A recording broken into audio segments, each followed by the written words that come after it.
आदरणीय लालिमा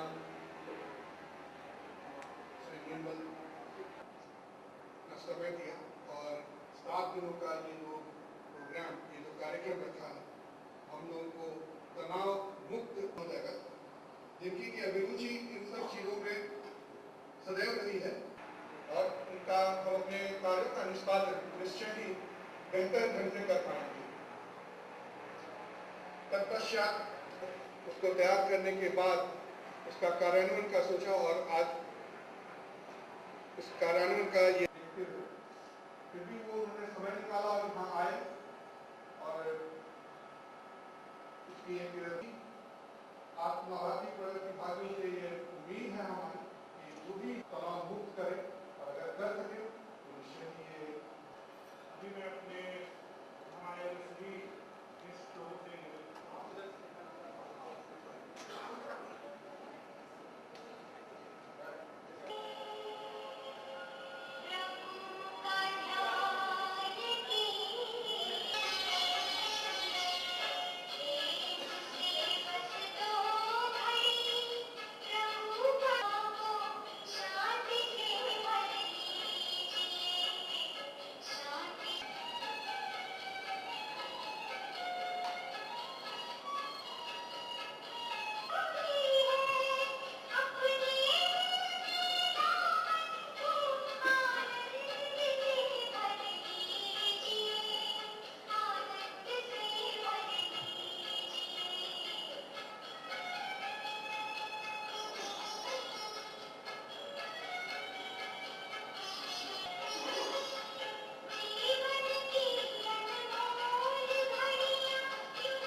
दादी माँ का खिला ना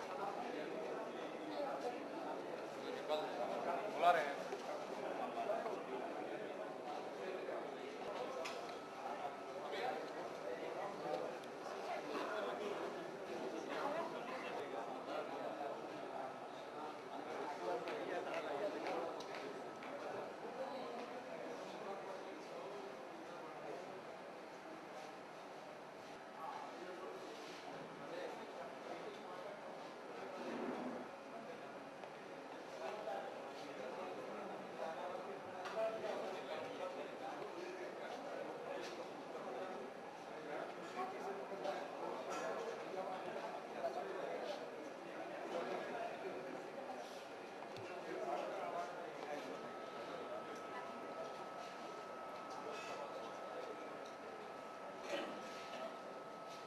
एक गैस करवा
ये प्रशिक्षण शिविर किस चीज के लिए लगा है और कब तक चलेगा? ये हमारा प्रोग्राम तनाव मुक्त जीवन पर राज्यों का प्रोग्राम है, जो आज से लेकर 4 तारीख से लेकर 10 तारीख तक चलेगा, जिसके अंदर पूरा बताया जाएगा कि हम राजयोग, अध्यात्मक ज्ञान और राजयोग के सहयोग से अपने जीवन को तनाव मुक्त कैसे कर सकते हैं। इसकी विधि और विधान बताया जाएगा। हमारे ब्रह्मा कुमारी ईश्वरी विश्वविद्यालय की मुख्य आकर्षण है राजयोग, जिस राजयोग के द्वारा हम सबको आत्मक स्वरूप की अनुभूति और परमात्मा पिता से मिलन की अनुभूति होती है, जिसके द्वारा हमें सर्व शक्तियों का परमात्मा पिता द्वारा वरदान मिलता है, जिस शक्ति से आज के वर्तमान अनेक परिस्थितियों के कारण जो मानव टेंशन में रहता है, वो हम टेंशन फ्री हो सकते हैं। तो उस टेंशन फ्री होने के लिए अध्यात्मक ज्ञान की आवश्यकता है। अध्यात्मक ज्ञान के मुख्य 2 बिंदु है। अपने आप को आत्मा रियलाइज करना, वो या अपने आप को पहचानना कि हम शरीर नहीं है, हम असल पवित्र आत्मा है। परमात्मा पिता ने हमें इस सृष्टि मंच पर जब भेजा है, बिल्कुल पवित्र भेजा है, तो हमें मन वचन कर्म से पूर्ण पवित्र रहना। और दूसरा, हमारा पिता सदा पावन परमात्मा पिता है, उसके साथ हमें सच्चा संबंध जोड़े। वो परमात्मा पिता है शिव, जिसका असली नाम है शिव। शिव शब्द का अर्थ है कल्याणकारी। उसका रूप ज्योति बिंदु है, परंतु वो गुणों का सिंधु, ज्ञान का सागर, प्रेम का सागर, शांति का सागर, आनंद का सागर, सुख का सागर। उस पिता के द्वारा हमें संबंध जोड़ के, राज्यों के माध्यम से सही कनेक्शन जोड़ के, उस पिता से, वरदाता शिव से इन सब वरदानों को हमें पाना है। ये क्या ड्यूटी के दौरान ये लोग टेंशन में होते थे जवान, जो अब राजयोग के बाद ये टेंशन दूर होगा? जब राजयोग की उनको पहचान पड़ेगी तो उनको ये ज्ञान आ जाएगा कि ड्यूटी तो हमारी ड्यूटी है, वो हमें ऑनेस्टी से ड्यूटी करनी है। और आज के युग में अनेक परिस्थिति अनेक आत्माओं के द्वारा आएगी, क्योंकि हर आत्मा का पाठ अपना अपना है, हर आत्मा का संस्कार अपना है। ये वैरायटी ड्रामा है। जैसे नाटक को हम साक्षी होके देखते हैं, इसी रीति से हर परिस्थिति को साक्षी होके अपने शक्ति के बल से हमें पार करना। क्या ये योग शिविर पहले लगना चाहिए था, आज क्यों लगा? कुछ खास? जब हमें निमंत्रण दिया है एयरफोर्स वालों ने, उनके निमंत्रण पर आज हम लगाने के लिए आए, तो उन्हें पहचान देने आए हैं कि आप ऑनेस्टी से ड्यूटी करो, और जो अनेक आत्माओं के द्वारा परिस्थिति आती है, उनको आत्मक भाव से, भाईचारे के भाव से उन्हें व्यवहार करके उसको पार करो। आप बता रही हैं ऑनेस्टी से ड्यूटी करो, क्या ऐसे केसेस थे कि लोग आप बताइए ऑनेस्टी से ड्यूटी करो, इसकी सीख आप देंगे? हाँ, क्या ये जवान पहले ऑनेस्टी से ड्यूटी नहीं कर रहे थे या फिर अस्वस्थ? पहले ड्यूटी करते थे, मगर ड्यूटी करने के कारण बॉडी कॉन्शियसनेस पे रहते थे, जिस कारण तेरा मेरा के फेर में आपस में संस्कारों का टकराव हो जाता है, जिससे मानव के जीवन में टेंशन आ जाती है। जब अध्यात्मक ज्ञान मिलता है, तब पहचान पड़ती है हम सब आत्माएं एक पिता की संतान है, हम एक ही परिवार है। तो ये जवान काफी पहले अस्वस्थ भी थे क्या, जो हाँ।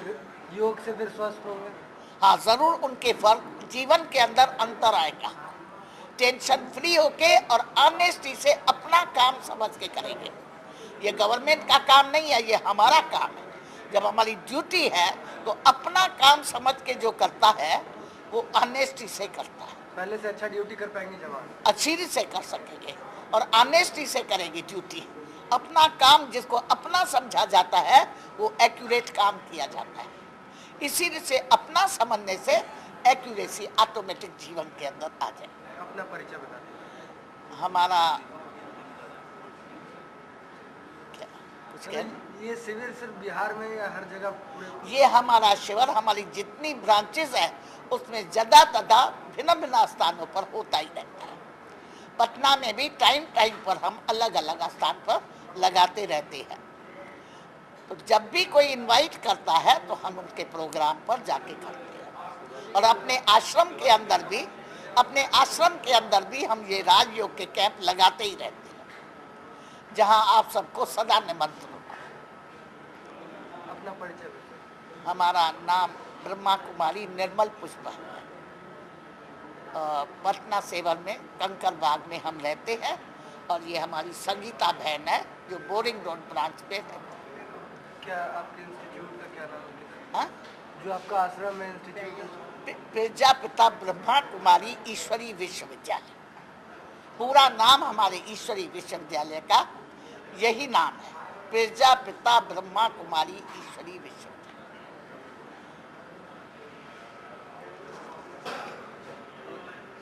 सर, इस प्रशिक्षण शिविर का मुख्य उद्देश्य क्या है?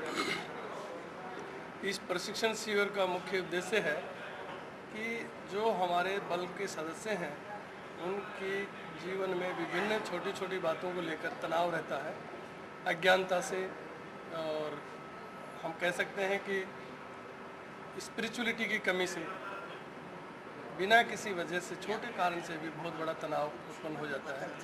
और उस तनाव को हम उनके जीवन से निकालना चाहते हैं। हमारा मेन मकसद यही है कि तनाव रहित जिंदगी वो लोग जिएँ तो उनका जीवन बहुत निर्मल और खुशी रहेगा। बल मुख्यालय से भी हम लोगों को बराबर ये निर्देश मिलते रहते हैं कि बल में विभिन्न कारणों से जो तनाव है उस तनाव मुक्ति के लिए ऐसे आध्यात्मिक आयोजन कराए जाएं। तो उसी दिशा निर्देशों के मुताबिक ये हमारा एक छोटा सा प्रयास है। इसमें 7 दिन का एक कैप्सूल कोर्स टाइप से है। हम यहाँ जो स्थानीय प्रजापिता ब्रह्मा कुमारी ईश्वरी विश्वविद्यालय से हम अनुरोध किए और उन्होंने हमारा अनुरोध स्वीकार कर एक बहन को डिटेल किया है। वो बहन डेली 1 घंटा सुबह और 1 घंटा शाम राजयोग का अभ्यास कर हमारे जितने बल सदस्य हैं उनको भी एयरपोर्ट अथॉरिटी और जितने भी एम्प्लॉई अदर एजेंसीज़ के जो यहाँ पर कार्यरत हैं हवाई अड्डा पर, उन सबको इसमें निःशुल्क, इसमें किसी तरह का कोई शुल्क नहीं है, निःशुल्क सबको इनवाइट हम लोगों ने किया है।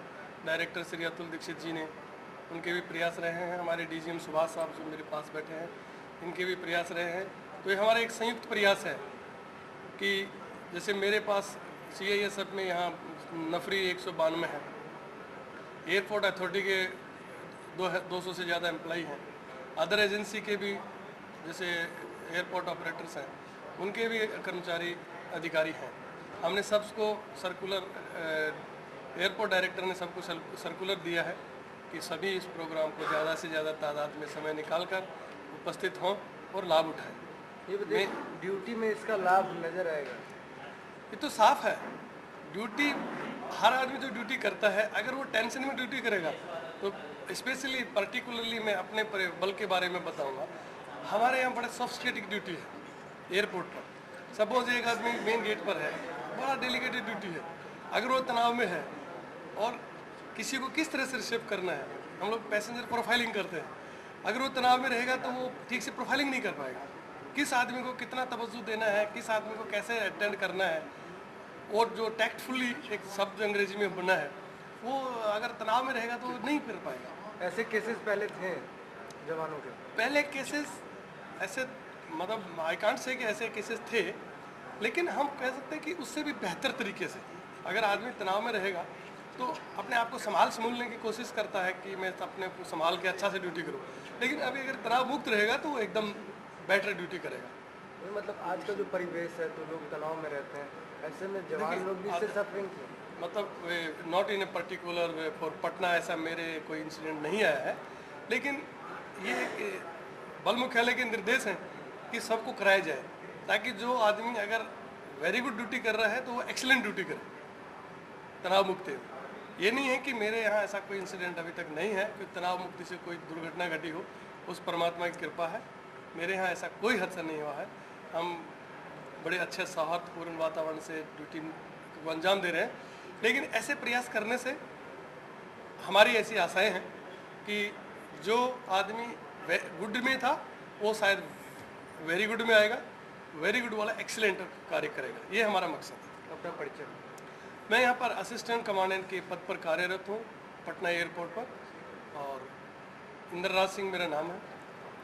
और आपसे बात की, स्टार टीवी से बात की, इसके लिए बहुत बहुत आपको धन्यवाद। आप भी हमारे यहाँ पधारे, इसके लिए मैं आपका बहुत बहुत शुक्रगुजार हूँ, आभारी हूँ। नमस्कार। जैसे कोई ड्राइवर किसी मोटर को चला रहा है, मोटर को ड्राइव कर रहा है, डिलीवरियां मिली है, इसका हम सभी अपने जीवन में उपयोग करते हैं तो है, परंतु वो बोल नहीं सकता है। आंखें हैं वो देख नहीं सकता है, कान है वो सुने। आप एक अजर अमर अविनाशी सत्ता है। आप वास्तव में एक न तो कुछ अनुभव कर सकता है और न ही उसके अंदर कोई स्मृतियां होती, न कोई कल्पना कर सकता है, न कोई पुरुषार्थ कर सकता है। ये स्मृतियां आपके अंदर रह जाती है और उन स्मृतियों के आधार से मनुष्य अपने जीवन में चलता है। वृत्त देखा है ना आपने, वृत्त कैसा होता है? गोल होता है। और मनुष्य की मनोवृत्ति कैसे बनती है? तो आज इस भौतिक जगत में हम सभी देखते हैं इतने सारे साधनों का हम सुख ले रहे हैं। जिस प्रकार से इस भौतिक जगत के निर्माण में हमारे मनुष्य जिन विचारों को बहुत अधिक अपने स्मृतियों में लाता है, तो उस अनुसार उसकी मनोवृत्ति बनती है। मनुष्य स्वयं में 4 प्रकार के विचार उत्पन्न होते हैं: सकारात्मक विचार, नकारात्मक विचार, श्रेष्ठ विचार और बहुत से काम में आता है। सिंचाई के काम में, बिजली उत्पादन करने के काम में, कई कामों में उसका प्रयोग होता है। तो राजयोग मेडिटेशन हमारे विचारों को एक सही दिशा देकर के और उसकी शक्ति का सही तरीके से उपयोग करने में हमें मदद देता है। क्योंकि मनुष्य की जो संकल्प शक्ति है ये बहुत बड़ी शक्ति है और हमें उसका सही तरीके से उपयोग करना आना चाहिए। सही तरीके से उपयोग करना जब हम अपने जीवन में सीख लेते हैं तो हम अपने इस जीवन को बहुत अच्छी तरीके से व्यतीत कर पाते हैं। हम जीवन जीने की सही कला सीखते हैं। क्योंकि आज के समय में देखा गया है, मनुष्य जब तनावग्रस्त होता है, मनुष्य जब परेशानियों में होता है और उससे छूटना चाहता है, तो कई साधनों को अपनाता है मनुष्य। कई बार देखते हैं लोग दुर्व्यसनों के शिकार हो जाते हैं, और इसका परिणाम क्या होता है कि मनुष्य एक बीमारी की दवा के लिए दूसरी बीमारी ढूंढ लेता है। आपको एक कहानी सुनाते हैं। नाव में एक छोटी सी छेद थी और उस छेद से पानी अंदर आ रहा था। नाव में जो लोग बैठे हुए थे उन्होंने देखा कि ये पानी तो बढ़ता ही जा रहा है, बढ़ता ही जा रहा है। तो एक व्यक्ति कहता है, ऐसा करते हैं इसमें दूसरी छेद कर लेते हैं। परिणाम क्या हुआ होगा? क्या अपने तनाव को कम कर पाते हैं? क्या अपनी परेशानी की गोली नहीं है? आपको किसी भी दुर्व्यसन का शिकार नहीं होना है, परंतु हमारा मन शांत होता है, हमारा मन शक्तिशाली होता है। और इसलिए मनुष्य गुफाओं में चला जाता है, जंगलों में लगा देता है, अपने शरीर की हड्डी हड्डी को गला देता है, लेकिन वो नहीं।